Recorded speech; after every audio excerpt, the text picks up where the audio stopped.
Good evening. I'd like to call the City of Mount Vernon City Council meeting for February 28th, 2024 to order. The time is now 7 o'clock. Would you please stand and join me in the Pledge of Allegiance? Pledge allegiance to the flag of the United States of America and to the republic for which it stands, one nation, under God, indivisible, with liberty and justice for all. Item C on the agenda tonight is the roll call of council members. I'll ask the clerk if you'd please call the roll. Councilmember Beaton? Here. Councilmember Brocksmith? Here. Councilmember Farias? Here. Councilmember Hudson? Here. Councilmember Molinar? Is excused tonight. Councilmember Cesaro? Here. Councilmember Vanderstoop? Here. All right, the adoption of tonight's council meeting agenda. If council's okay with the agenda as presented tonight, I would invite a motion to adopt the agenda. I'll make a motion to adopt the agenda. Second. Motion by Melissa, second by Mary. All those in favor say aye. Aye. Those opposed say no. And we're going to go with this agenda. Community comments is next. If there's anyone present in council chambers here tonight that would like to address council, please step up to the podium, state your name and your city of residence, and limit your comments to about 3 to 5 minutes, please. Any council member comment or community comments tonight?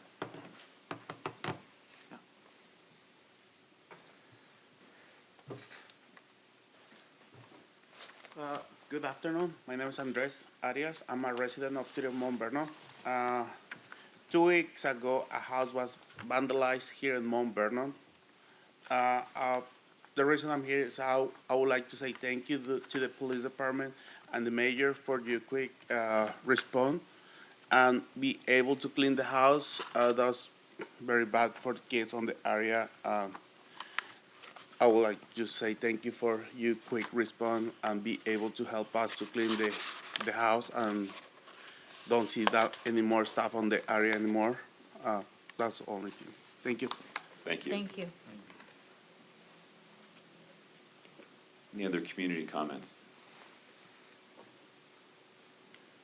All right. Item 4 tonight is the consent agenda. Tonight's consent agenda includes council meeting minutes, payroll checks, wire transfers, claims, and a number of agreements. Most or all of them are agreement renewals, and all of them have been included in your council packets. And they have detailed descriptions available to the public on the city's webpage. Would council like to move for adoption of tonight's consent agenda? I'll move for approval of the consent agenda. Second. Motion by Mary, second by Melissa. All those in favor of approving the consent agenda, please signify by saying aye. Aye. Aye. Those opposed say no. Motion passes. Okay, on to reports. We have our Finance and Parks Committee report from Councilmember Mary Hudson. Mary. Thank you, Matt. Tonight we met right before this meeting. Always our first item of business is to approve our, you can't hear me? Okay, how's that? Thank you, Chris. Tonight we met right before this meeting, and first item of business is always to approve the meeting minutes. And so they were approved, and then we spent our time with our Parks and Enrichment Services Director, Jennifer Berner, talking about the Parks Pros Plan update. She provided us with an overview on the need for this Pros Plan, which is called Parks, Recreation, and Open Space Plan. We talked about the process of the community surveys, the information that was garnered, and then some plan updates that the Planning Commission had requested. Jennifer then highlighted many different sections of the pros plan. We also had Tom Beckwith from Beckwith Consulting here. He helped us a lot with this plan. He presented the survey results from the priority survey. We had 618 surveys completed and equal representation among the 3 wards of the city. The highest priorities from the survey included playgrounds and play areas within a 5-minute walk to residences, development of on- and off-road non-motorized trails to provide connections to parks, schools, and other community connections, recreation programs for elementary age youth, teens, and families ranked highest in the survey, And then there was a lot of interest in exploring waterfront access. Director Berner and Mr. Beckwith asked the council if they had any questions and any feedback they had. We did have some questions and offered some feedback on the results. The Planning Commission is continuing their public hearing and will have a special meeting on March 7th to continue the review and possible approval. Those meetings are open to the public. If you have a desire to go down and listen to the Planning Commission meeting, you are welcome to. The staff will hold a public hearing here at City Council for the approval of the proposed plan on March 27th. So it was a very brief meeting. We were done in about 40 minutes, so we adjourned our committee at 6:40.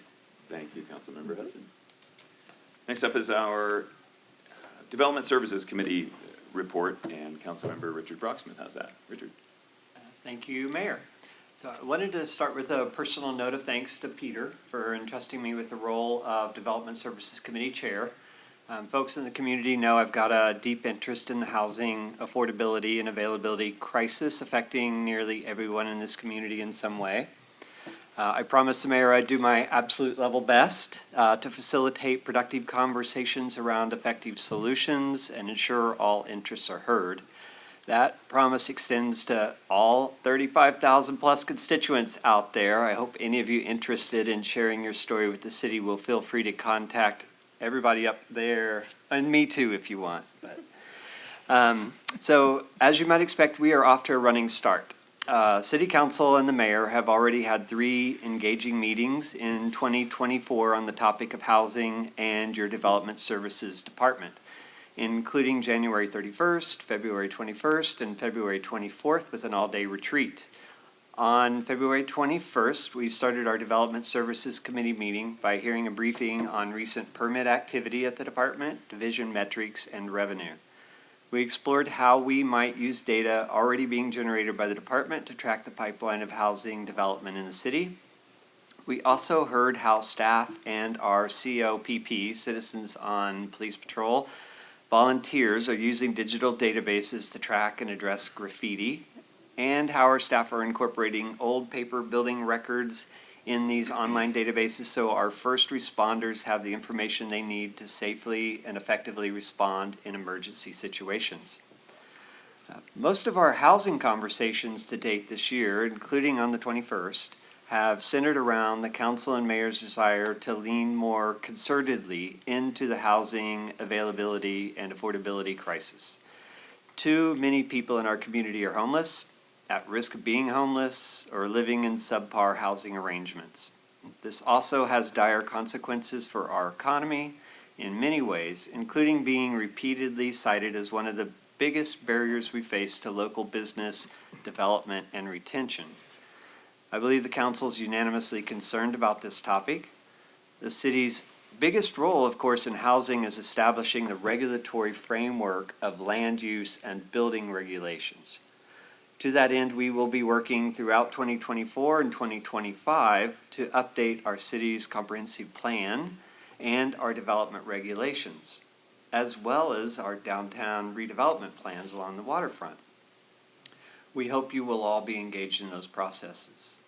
We're also exploring declaring a housing emergency in the city of Mount Vernon and adopting interim emergency regulations that would be immediately available to landowners rather than waiting for 2026.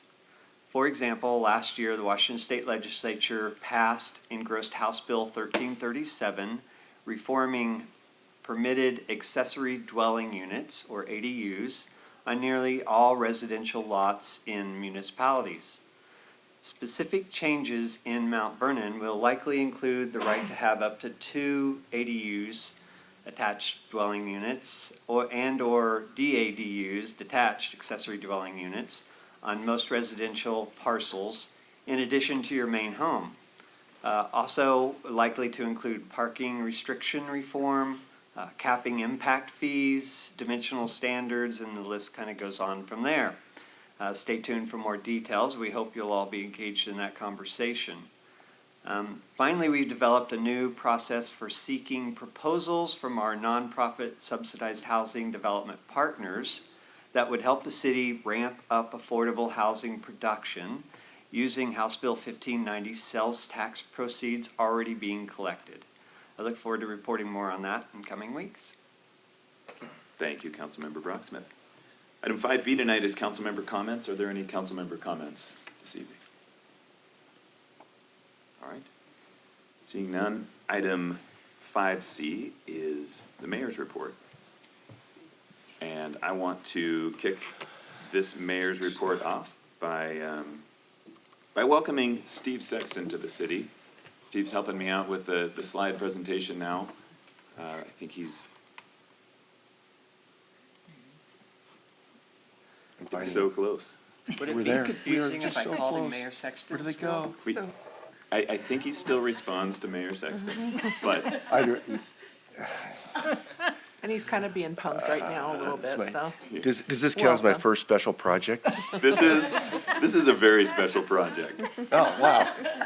Monday was Wow. Steve's first day working in my office, and I couldn't be more thrilled to have someone of Steve's caliber supporting the work that we're doing here in Mount Vernon. If you haven't heard, Steve had a part-time gig across the river, but he's been exercising some incredible full-time legacy building leadership over there, and the city of Mount Vernon got even better this week when he brought his experience, his integrity, and his dedication to excellence south of the river to join our team. You see in the next slide, it's a zoom in to Steve's lapel, where you can find the logo that remains after our rebranding ceremony.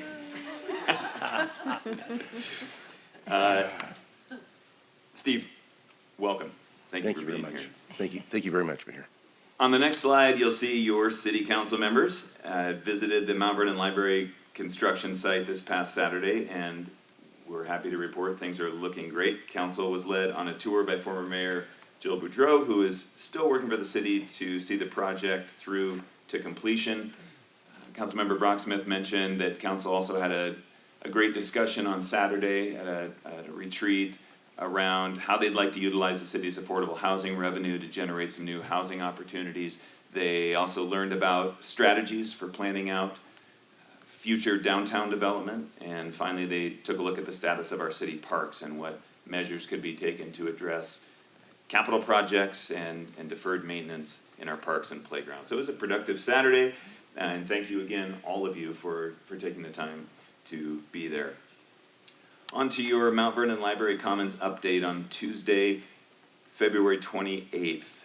Is that right? I don't think that was Tuesday. I think that was the 26th. Anyway, the whole building air barrier test was performed, and great news, we passed.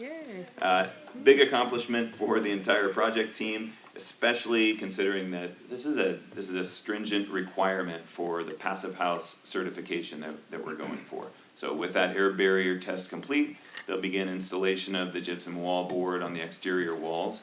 And on the next slide, you'll see more of the terrazzo floor has been poured, the walk-in fridge, and the freezer installations in progress in the kitchen. We actually got to walk into the walk-in on Saturday. And on the next slide, you see the traffic coating on the ramp, and the second floor of the parking garage is all in progress. They're putting that coating down. It's hard to believe that we will be driving up that ramp in our cars in about 4 months. Nice. That is your mayor's report for February 28th, 2024. Thank you, Steve. Moving on to agenda item 5D, it is the committee agenda requests. Are there any committee agenda requests from City Council?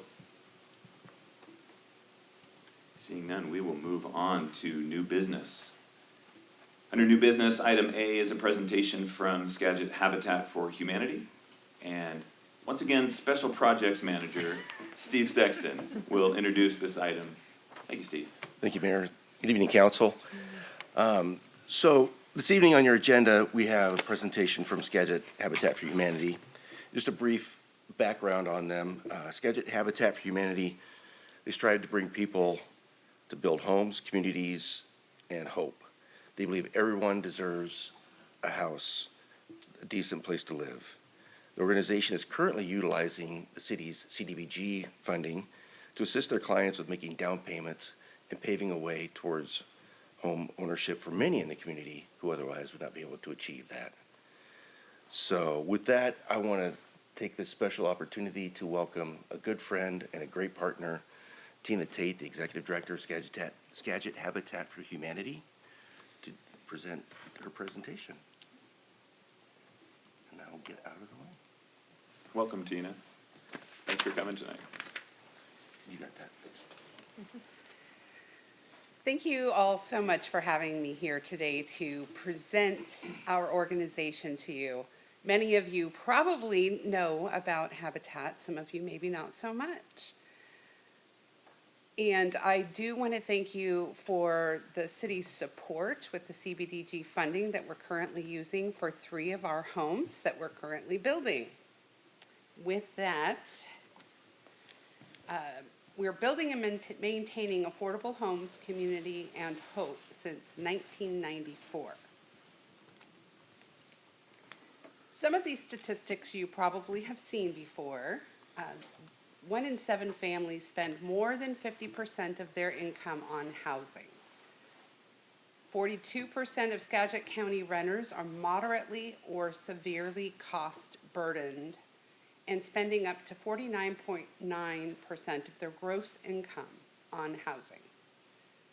So these statistics really get to the heart of why it's so important for home ownership.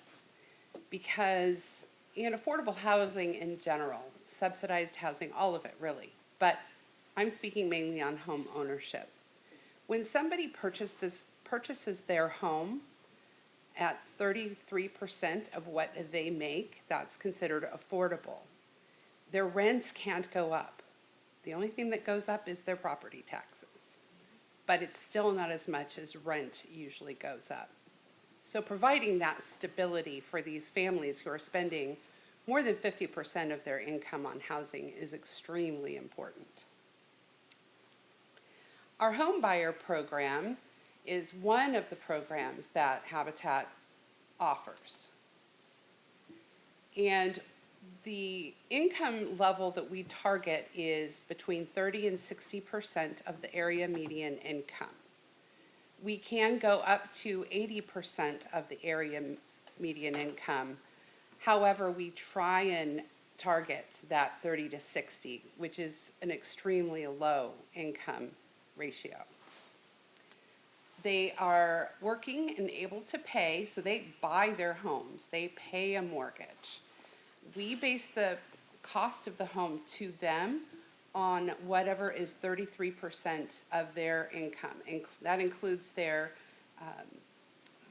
interest and insurance. Like I said, the taxes will fluctuate, and that's not figured into the 33% for the raise, if there's any raise in property taxes, but we do take property taxes into consideration in that 33% initially. And then we find families that are either cost burdened for their homes, like they're paying that over 50%, or they're living in substandard housing, so living in a place that maybe is barely habitable. We've seen that many times. One of the families that we just selected for our final Kendall Court property is living in a homeless shelter. So we do serve all types of families as long as they qualify to purchase a home. And they have to be a Skagit County resident. So the homes that you all are helping with are the homes in the area that we're calling Kendall Court. It's the corner of Blackburn and LaVenture. It is South 32nd Place, I think. Don't hold me to that, though. That's what the street was named by the city. But we're still calling it Kendall Court because it was donated, the land was donated to us by the Gentrys, and Kendall Gentry was one of the founding members of Habitat for Humanity, Skagit Habitat for Humanity. So we thought, well, we'll just call it Kendall Court. You can see some of the homes that are being built there. The brown home on the slide has actually already been moved into. And the green home on the lower left-hand side of the screen, we just had our dedication for on Saturday. So she will be moving in very soon. Then in about 6 weeks, the third family will be moving in.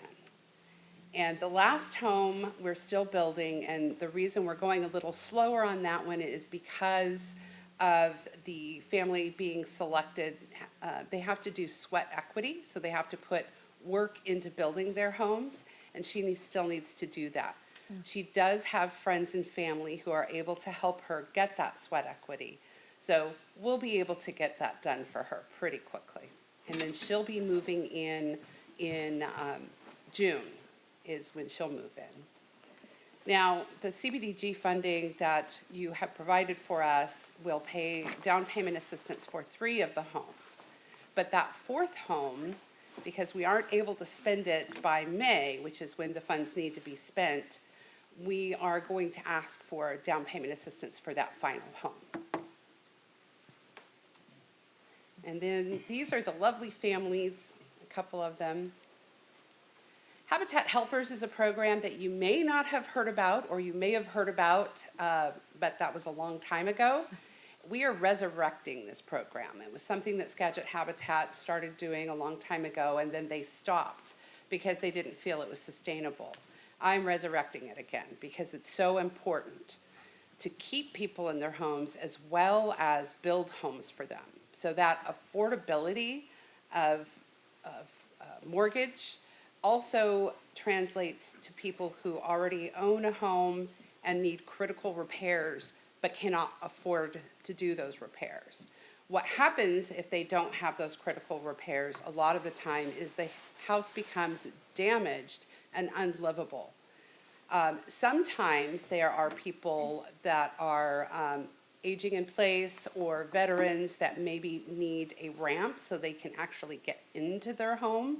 I heard a story one time of a man that somebody had contacted me about a man who had to leave his wheelchair at the bottom of the stairs and crawl up his porch and into his home. That man needs a ramp built. And that was kind of the deciding factor for me. We have to do this.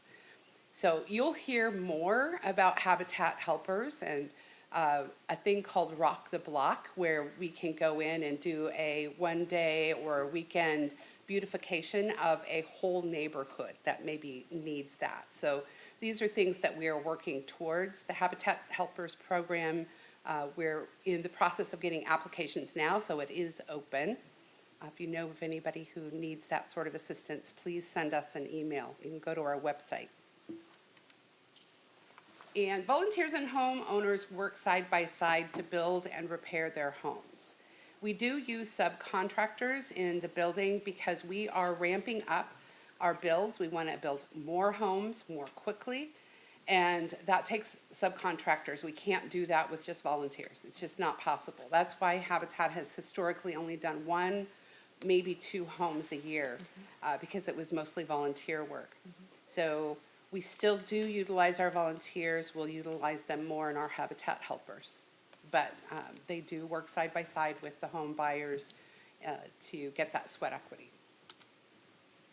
And then our Habitat store is a huge fundraiser for us. If you've not been there, you need to go. You will find something you didn't know you needed, I guarantee it. It has all kinds of things: building supplies, furniture, paint, tools, nails, screws, and it's all very affordable. So go check that out. It helps support building homes. So here's just some statistics on what we've done so far. We've built 42 homes. We'll be completing 45 homes by June of this year. And then 42 homes have been repaired. That's mainly in the past. 84 families impacted, 283 residents served, 6.7 million in property value built, and then 5,540 tons saved from landfills. That's for our store. So your support helps hardworking families in Skagit County achieve and maintain affordable home ownership. Donate, shop, volunteer. One thing I do want to mention very briefly is the project that we have kind of queued up for Anacortes. The city of Anacortes is going to lease us a piece of property for $1 a year, or we're hoping, we're still working out all the details of how that works. But our intent is to build 5 cottage homes on that. It's a 16,000 square foot lot that we'll be able to get 5 cottage homes. They'll be 2-story, smaller footprint, closer together. Very nice little community there. So this is the direction that we're going. We're going more multifamily, so we're focusing more on townhomes, duplexes, triplexes, things like that. To maximize space, land is hard to come by. That is our biggest barrier, is land. So if we can maximize the space and get more into a smaller area, it also saves us money on the cost of building. So that's really the direction that we're headed. And my board set before I came to Habitat the audacious goal of building 15 homes a year by the year 2027. And by 2026, the year of 2026, we intend to build 9, 4 of those in Mount Vernon. So, thank you. Thank you, Tina. Do I take questions? Absolutely. Okay. Council questions for Tina? I do have a question for you, Tina. You're talking about this, the helpers, that helper unit. And I think that tied into when you said there's volunteers that have built the homes in the past and now you're gonna subcontract more. Is it gonna go more, are you thinking it's gonna transition more to subcontractors building the new homes completely? With the sweat equity, from the homeowner, and then all the volunteers more in that helper pocket, if you will? It's going to be kind of a mix. Okay. So the subcontractors will, they'll come in and knock out things like framing, trusses, roof, electrical, plumbing, which we have to, get people for anyway. We do have wonderful volunteers who volunteer to do the electrical and plumbing and things like that too. But there's a lot of finish work that can happen that can be done by volunteers and by the homeowners, home buyers. So a lot of that stuff will still be, volunteer work, landscaping, painting, things like that. But yes, our Habitat helpers, once we get that really rolling and start increasing the number of critical repairs we're able to do, then we'll need a larger volunteer base for that anyway. And so it just will kind of work out where we'll be able to use more subcontractors, but not completely. Okay, thanks. Yeah, good question. Other questions for Tina? All right. Well, Tina, You guys are an easy crowd. at a time when affordable housing is so desperately needed, thank you for providing actual, not just affordable housing options, but home ownership options for Mount Vernon residents who appreciate it. Thanks for being here And tonight. just real quick, homeowners become property tax payers. Just throwing that out. Thank you so much. Thanks, Tina. Thanks, Tina. Thank you, Tina. Item B tonight is the approval of a ground site lease agreement with Dish Wireless, and Public Works Director Chris Phillips will present this item to council. Isn't this a tonight. sexy item? Following is. that. We I love mean, again, leases. Tina, wow. Yeah. Set the bar really high and now you're stuck with me. So again, good evening, Mayor, Council. I am here to discuss with you the city council motion, or proposing a city council motion to authorize the mayor to enter into a site lease agreement with Dish Wireless Networks. As you're aware, the city maintains a few locations around the city for cell phone services, and tower services. This particular case, there's a ground lease over at Fire Station 2 within the communication tower that looks like a tree. Maybe, Just like a tree. just like a tree. Blends in very nicely. The terms of the lease, base rental payments begin at about $24,000 annually. The term is for 5 years with an additional 3-year, 5-year options. Rent shall increase 4% annually through the lease term. Payments of $3,500 administration fees and costs and time and labor to negotiate the agreement are included. There's a variety of insurance and indemnification that, again, is to the city's benefit. We've got performance bonds in there, as well as liquidated damages for lack of notice to our fire chief and the fire department prior to them entering the site. So again, it's a very collaborative effort in regards to this, and we also thank our esteemed colleague Kevin Rogerson for going through, helping us out with these particular terms. So our recommendation is for City Council to provide a motion to authorize the mayor to enter into the site lease agreement with Dish Wireless LLC. Council, any interest in that motion? Okay, well, I'll go ahead and make that motion to authorize the mayor to sign the site lease agreement with Dish Wireless. Second. Motion by Melissa and a second by Navor. All those in favor, please signify by saying aye. Aye. All those opposed say no. All right, motion passes. Item 6C tonight is the approval of an amendment to agreement number 4027 with HDR Engineering. And once again, Public Works Director Chris Phillips will present this. Thank you, Mayor and Council. Staff recommends Council authorize the mayor to execute Amendment Number 3 on the on-call professional services agreement with HDR Engineers to provide construction management for the influent pump station header project and additional nutrient general permit support. The scope of the work for the original contract provides on-call professional services for the city, wastewater division maintenance. They also provide permitting support, planning support, design and replacement process equipment with a budget of about $338,370. The agreement was supplemented with the Park Street Pump Station design in the amount of $211,500 and a pass-through agreement with Washington State DOT for $23,755 for the Cedardale sewer relocation. The proposed amendment number 3 allows for construction management of the IPS header project and additional nutrient permit assistance totaling $164,119.73.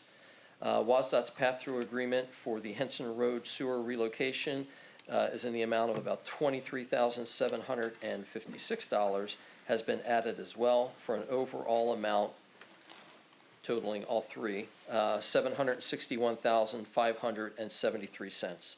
Additionally, the proposed amendment extends the contract agreement through December 31st, 2025. Due to HDR's extensive experience with the wastewater treatment plant and design of the influent pump station header project, which was bid last year, the city has requested their assistance to oversee and manage the construction. Again, this motion is to authorize the mayor to execute Amendment 3 with HDR Engineering Incorporated to provide construction management for the IPS header project and additional nutrient general permit support in the amount of $164,119. Once again, for a grand total of $761,500.73, pending your questions. Any questions for Mr. Phillips? Council, a motion here would be to authorize the mayor to enter into this amended agreement with HDR Engineering. So moved. Second. Motion by Navor and a second by Mary. All those in favor, please signify by saying aye. Aye. And opposed, say no. Motion passes. And that is the end of our city council agenda for February 28th, 2024. For item 7, I will ask the city attorney if there's a need for an executive session this evening. There is not. And with that brief response, the Mount Vernon City Council meeting will adjourn at 7:33 p.m. World record time.